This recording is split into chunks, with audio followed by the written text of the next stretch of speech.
예, 11시 22분 지나고 있습니다. 금요일만 되면 주식시장이 급락하면서 요동을 쳤는데요. 오늘은 안정적으로 코스피는 오르고요. 코스닥은 알테오젠 충격이 있었음에도 불구하고 그래도 잘 버팁니다.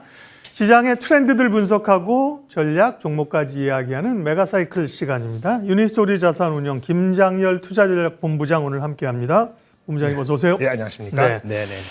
자, 12월이 시작됐고 연말 랠리에 대한 기대감도 있고 오늘은 금요일인데요. 이슈 살펴보겠습니다. 첫 번째 이야기할 주제는요. 코스피가 그냥 크게 나와 있습니다. 오늘은 이제 하나의 큰 주제로 관련된 이야기를 여러 다각도로 살펴보겠습니다. 코스피 4,500, 5,000포인트의 갈 길을 가면서 무엇을 생각하며 전략을 세워야 될 것인가 이런 좀 거대 주제입니다. 일단 올해 코스피가 4,000 넘어 4,200까지 갔고요. 내년은 4,000은 안정감이 있습니다. 내년 이제 5,000에 대한 기대감이 있는데 어떤 변수들을 제일 중요하게 보셔요? 네, 4,500, 5,000 지금은 올해는 안 가겠죠, 그렇죠? 내년에 이제 가거나 내후년에 가거나 이렇게 돼야 되는데 일단 저희 전고점이 4,200이잖아요. 그러니까 결국은 그렇죠. 전고점을 돌파를 하는 게 시간 문제이냐 이 표현입니다. 크게는 두 가지인데요. 미국에서 연준을 포함해서 미국의 금리 인하 그것이 가장 중요한 것이고요. 금리 인하가 지속적으로 된다는 전제가 깔려야지 이것이 가능합니다. 예, 그리고 두 번째는 AI 버블이나 이런 거에 대한 그 노이즈는 계속 나올 텐데 그거를 뛰어넘을 수 있는 실적이 삼성전자 포함해서 우리나라도 그런 실적이 잘 나오면은 어느 정도 이제 우상향으로 갈 수 있다라고 보여지는 두 가지 축입니다. 네. 무엇보다도 밸류에이션이 우리가 엄청 비싼 나라가 아니기 때문에 우리가 과거에 봤을 때 PER이 10배 이하 갔을 때는 금융위기 비슷하게 왔을 때는 그렇게 내려가는 것이고 반대로 이게 리웨이팅 되는 건 상법이나 이런 것이 있는데 정책이 보탬이 되면 좀 더 빨라지겠죠. 정책이 보탬이 잘 되면은 그다음에 삼성전자 하이닉스반에서 이익이 잘 되면은 이익과 정책과 그다음에 미국의 금리 이렇게 콤비네이션이 순조로웠다면 당연히 4,500 그 이상으로 가는 것은 시간 문제이고 만약에 중간중간에 노이즈가 세게 되면은 이전에 있던 전저점 3,800 이 정도를 한 번 정도는 이렇게 터치하거나 확인할 수 있는 그런 리스크는 안고 간다. 이렇게 큰 그림에서 말씀을 드릴 수 있겠습니다. 네. 코스피 5,000포인트의 여정을 가면서 체크해야 될 변수들 굵직하게 말씀을 해주셨는데 첫 번째로 이제 금리의 향방을 얘기하셨습니다. 금리는 주식시장에서 굉장히 중요한 변수이죠. 지금 이제 케빈 헤셋이 새 연준 의장으로 상당히 유력시되고 있지 않습니까? 네네. 트럼프 대통령도 그런 걸 좀 비췄는데요. 네. 케빈 헤셋이 들어오면 금리를 정말 생각만큼 내릴 수 있을 것인가? 당장 다음 주 12월부터 해서 내년의 금리를 그러면 어느 정도나 내릴 수 있다고 보시는지 그게 시장에 미치는 영향은요? 그렇죠. 일단 시장은요. 다음 주 10일 날 금리 인하는 90% 확률로 반영을 하고 있기 때문에 네. 혹시라도 금리 인하를 못하거나 안 하거나 아무리 비둘기파적으로 발언을 하더라도 금리 인하를 이번에 조삼모사를 하더라도 이번에 안 하면은 그 충격이 불가피합니다. 90%를 기대하고 있는데 안 하면 이유가 뭐가 됐던 거네. 주가는 하락하는 거예요. 10% 확률이 현실되는 거니까. 그렇지 않다고 했을 때의 관점은 금리 인하 하고 나서의 관점이죠. 점도표가 중요합니다. 지금 앵커님 물어보신 것처럼 그럼 내년의 전망에 대한 건데 원래 지금 시장은 3, 4개월 전에는 금리 인하가 만만치 않을 거라고 봤기 때문에 점도표상의 내년은 3.5% 정도 전후였을 겁니다. 근데 지금 이미 시장에서는 내년도는 3%가 3% 감당한다. 그 이하까지 그러니까 내년에 한 3번 정도 더 인하한다. 지금 인하하고 나서도 이렇게까지 보고 있는 것 같아요. 낮게는 2.75까지. 그래서 그게 약간 부담스럽긴 합니다. 금리 인하는 다음 주에 되는데 그 다음에 내년도까지 점도표를 할 수 있느냐. 케빈 헤셋이 이분이 들어오더라도 내년 5월 달에 들어오는 그렇죠. 거잖아요. 예. 그리고 들어오더라도 리사 쿡도 있고 파월 의장이 계속 남아 있을지 보팅권으로 이것도 있고 그냥 데이터 포인트가 안 나온 지가 꽤 오래됐기 때문에 내년에 금리 인하를 과연 시장에 지금 얘기하는 것만큼 충분히 저스티파이에서 나올 수 있을지는 사실은 불투명합니다. 그래서 지금의 시장은 다음 주에는 금리 인하. 그런데 1월 28일 나오는 금리 FOMC부터는 지켜보자. 반발 이하입니다. 따라서 시장은 그 정도로 해야 될 것 같고요. 헤셋의 어떤 그 성향 이런 건 별 중요하지 않을 것 같아요. 다만 금리 인하를 하겠다는 의지를 계속 표명했다. 이 정도로 만약에 경기가 이상하게 되거나 아니면 거꾸로 고용이 너무 나빠갖고 실업률이 4.6이 되면은 캐비넷 세션이고 누가 있더라도 금리 인하를 할 겁니다. 그래서 이거는 내년부터는 그다지 큰 이슈가 1월 28일 이후부터는 아니지 않겠냐는 게 제 개인적인 생각입니다. 네. 금리에 이어서 이제 AI와 관련된 그 이슈들인데요. AI 버블 논쟁이 지금 몇 차례 있었지 않습니까? 네네네. 또 있겠죠. 또 네, 있을 거고. 그렇습니다. 지금 이제 엔비디아가 그래도 좀 방향을 잡아가면서 이번 버블 논쟁이 좀 잦아들었는데 내년에는 이런 것들이 어떻게 되는가? 또 이제 올해 연말에 큰 변화는 AI 관련해서 버블이냐 아니냐보다도 엔비디아의 경쟁자가 떠올랐다 그죠? 네네네. 네. 그리고 이게 이제 하드웨어에서 소프트웨어로 이제 내년에 좀 전이가 되느냐 이런 게 네. 궁금증 아니겠어요? 그렇죠. 예. 일단은 구글이 엔비디아의 대항마로 TPU라는 커스텀 에이직 자기네 자체적으로 필요한 칩을 만들었는데 10년 동안 해봤더니 이게 만만치 않게 성능이 좋더라. 전성비라든지 전력 대비 성능이라 이런 측면에서. 그래서 메타, 외부한테도 판다. 이렇게 되면서 이제 엔비디아와 경쟁을 할 수 있다. 추론형 시장이 커지면서 이런 스토리란 말이에요. 이거는 일반적으로 좋다고 봐야 됩니다. 왜 좋다고 보느냐? 전제가 있는데요. 구글의 AI 칩이라는 게 내부용으로 만들었고 이제 메타로까지 파는데 이번에 그 엔비디아 갖고 있는 기존의 그 GPU보다는 코스트가 낮다고 보통 인식을 하지요. 그러면 코스트가 낮은 버전이 나와서 AI가 데이터 센터가 짓는 데 있어서 좀 코스트가 떨어지면 AI 데이터 센터 짓는데 좀 더 수월하겠죠. 그래서 마켓 자체가 더 커지지 않을까라는 기본 전제를 깔고 있는 겁니다. 그런 상태에서는 좋은 거고요. 버틀렉이 되고 있는 GPU, 특히나 HBM 메모리를 갖고 있는 한국 업체 입장에서 좋은 거예요. 그런데 이 전제가 이제 마켓이 커지는 거잖아요. 마켓이 커지는 속도는 우리가 체크를 할 필요가 있습니다. 왜냐하면은 마켓이 커지는 플러스 요인이 있고요. 반면에 그 HBM 메모리, 아까 구글의 AI 칩은 엔비디아 칩보다 싸다 그랬잖아요. 그럼 구글이건 엔비디아건 GPU를 만들고 데이터 센터 만드는 업체 입장에서 말이죠.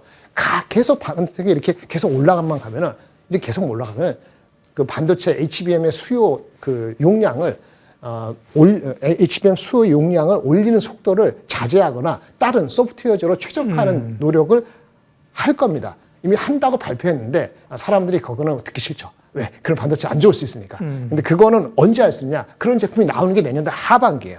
그래서 거꾸로 얘기하면 내년 상반기 또는 내년도 1분기까지는 그런 것이 무시하고 갈 것 같고, 하지만 내년도 봄, 여름 지나면서부터는 그러면 너무나 높아진 가격이 혹시 부메랑이 될 수 있지 않을까라는 생각도 하기 때문에 네. 지금의 파지티브한 거하고 포텐셜리 네거티브 할 수 있다는 거를 시간이 가면서는 균형을 잡을 것 같은데, 현재는 워낙 반도체가 이게 쇼티지고 이제는 바틀렉이기 때문에 파지티브하다 이렇게 말씀을 드릴 수 있겠습니다.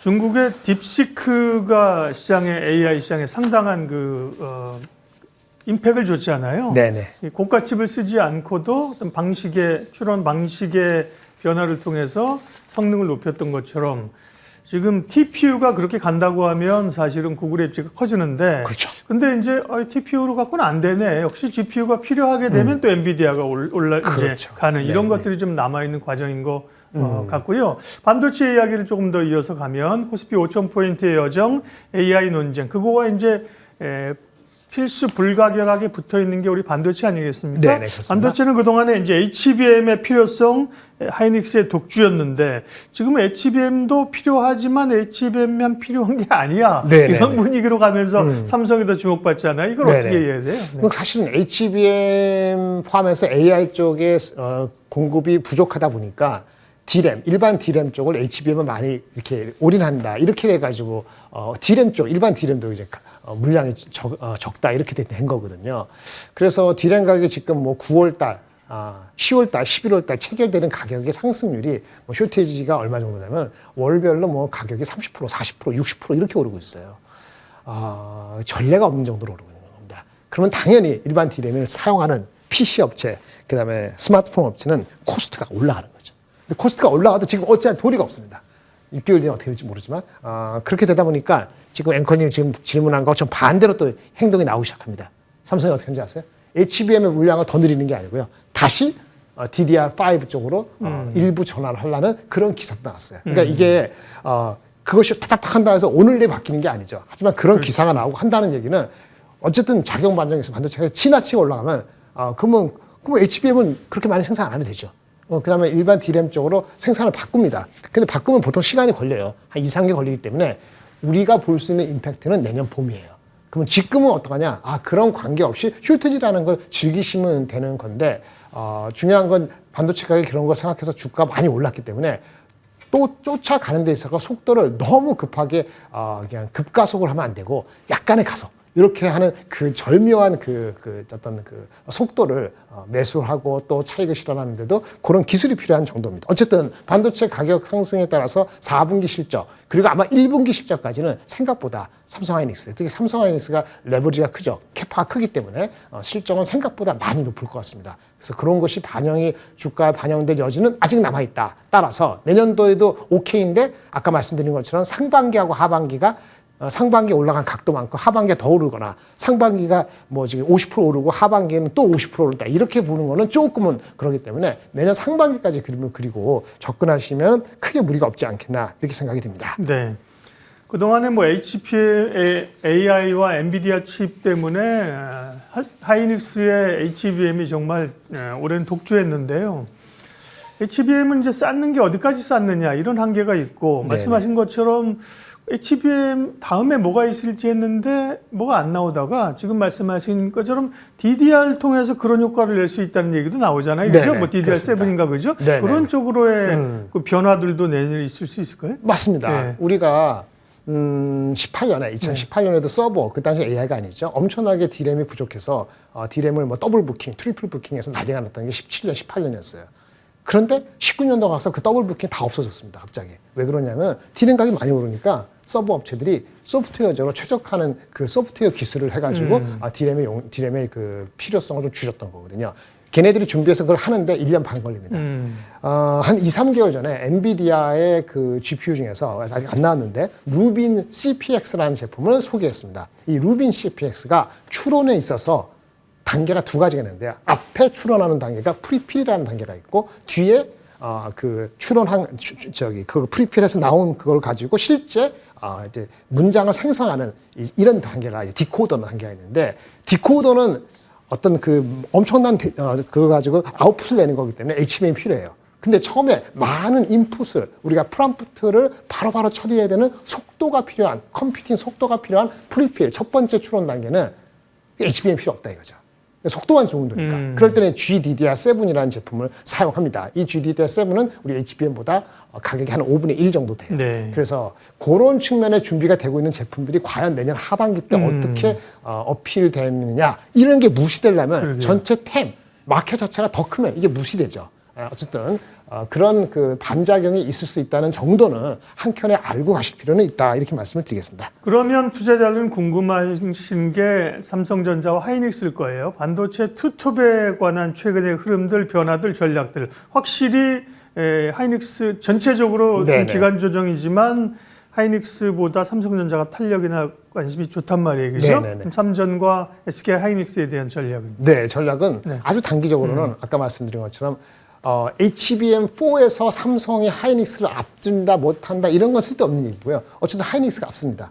그건 변함이 없고 하지만 삼성의 하이닉스보다 HBM 아닌 쪽에서의 물량이 더 많아요. 지금 HBM 아닌 쪽 가격이 급등하고 있잖아요. 그래서 단기적인 실적, 4분기나 1분기의 실적이 3분기 대비 올라가는 이 각도가 하이닉스도 올라가는데 그 각도보다는 더 가파르다. 여기에 초점 맞춰서 주가가 지금 한 일주일, 한 2주째 하이닉스가 좀 아웃퍼폼하고 있는 건데 이런 패턴이 조금 더 이어질 공산이 있고요. 하지만 좀 길게 보면 삼성전자가 아웃퍼폼하는 거죠? 삼성이 아웃퍼폼하죠. 하이닉스는 언더퍼폼. 네, 상대적으로. 근데 그렇다고 해서 네. 하이닉스, 삼성전자가 뭐 13만 원, 14만 원 이렇게 쭉쭉쭉 가는데 하이닉스가 40만 원대로 또 내려가고 이럴 일은 제가 판단하는 그럴 일은 없을 것 같아요. 기본적으로 마켓 자체가 죽는 게 아니고 더 큰 거니까 이런 약간 테크니컬한 변수라고 보시면 되고 기술적으로는 삼성전자하고 하이닉스하고 지금 외국인 지분이 거의 비슷해진 상태이기 때문에 큰 차이는 없을 것 같은데 단기적으로는요. 국내 기관 투자가 중에서는 아무래도 두 개 다 선택 못하다 보니까 한쪽을 롱하고 한쪽을 숏하는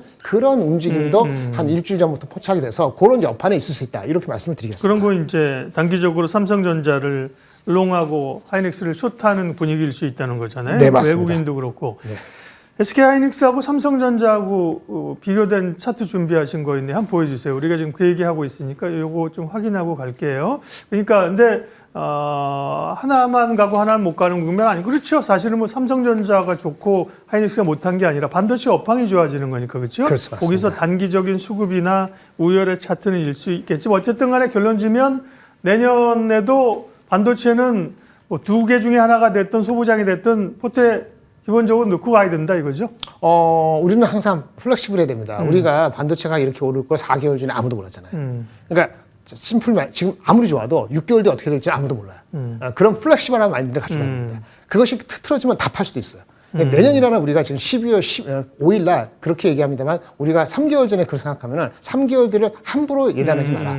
방향이 지금 실적에 대한 가시성이 상반기는 분명히 지금보다 나쁘지 않고 하반기는 변수가 있을 수 있다. 주가는 내후년까지 땡기진 않았기 때문에 아직은 큰 부담은 있지 않다. 이 정도를 접근하시면 되고요. 근데 요즘 며칠 사이엔 또 어떻게 됐습니까? 요즘 바이오도 가고 오늘은 알테오전 때문에 그렇지 않습니다만 자동차도 자율주행 가고 로봇 가고 이러잖아요. 네. 그러니까 플렉시블한 지금 만약에 포트를 한다면 플렉시블한 전략이 필요하다. 이렇게 말씀을 드려야 될 것 같습니다. 코스피 5,000포인트 시대를 꿈꾸면서 핵심 이슈들을 진단해봤고요. 뭐 당장 그거보다 조금 더 짧은 흐름으로는 이제 연말 대응인데요. 연말 전략, 포트폴리오 전략 마무리해 주십시오. 네, 반도체 원탑 삼성전자, 그다음에 바벨 전략으로서 자동차, 바이오 이런 쪽을 로봇 같은 걸 골고루 섞어서 아마 4대 4나 3대 3 이렇게 하고 나머지 현금. 코스닥은 정책이 나와도 그것만 가지고 바로 1,100 이렇게 보는 건 조금 무리고 1,000 정도 가면 이 시련이 나올 수 있다. 이렇게 생각하시면 좋을 것 같습니다. 네.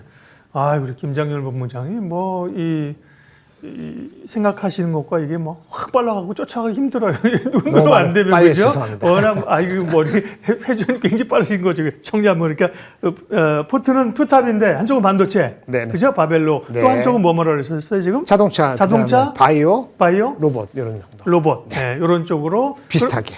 그러면 양쪽 이 포트를 바벨. 좀 이렇게. 한쪽에 그러니까 80대 20이 아니라 대략 뭐 50대 50, 55대 45 이런 바벨로 해서 삼성이 좋다 말씀드렸는데 그것 때문에 삼성전자 80% 산다. 이건 또 리스크가 있어요. 그렇죠. 네. 예, 메가사이클 오늘은 이제 5,000포인트를 바라보면서 사실 계속 얘기가 될 이야기들입니다. 이슈 점검했고요. 연말 포트폴리오 전략까지 유니스토리 자산운용 김장렬 본부장 함께했습니다. 고맙습니다. 감사합니다. 네.